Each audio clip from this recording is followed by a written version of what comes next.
دي كانت البداية قبل النت والموبايل، حتى قبل التلفزيون. البرنامج العام والشرق الأوسط وإذاعة القرآن الكريم.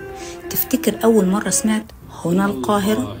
الراديو اللي كان في كل بيت على رف المطبخ عشان ماما بتسمع وهي بتحضر سندوتشات المدرسة. مين فينا مصحاش الصبح على بالسلامة يا حبيبي وهمسة عتاب وكلمتين وبس؟ مين ما سمعش أبلة فضيلة في غنى وحدوتة وصفية المهندس بصوتها الدافي إلى ربات البيوت؟ طب فاكرين دلع إيناس جوهر وهي بتقول رباعية صلاح جاهين في برنامجها تسالي؟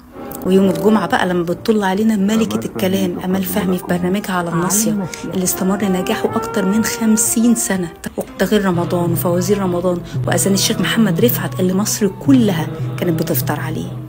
يمكن نكون سيبنا الراديو بس هو عمره ما سابنا، ومفيش أي تكنولوجيا عرفت تاخد مكان الإذاعة في قلوبنا. وهنا القاهرة لسه بتحكي لنا الحكاية، حكاية من حكايات جيل التمانينات.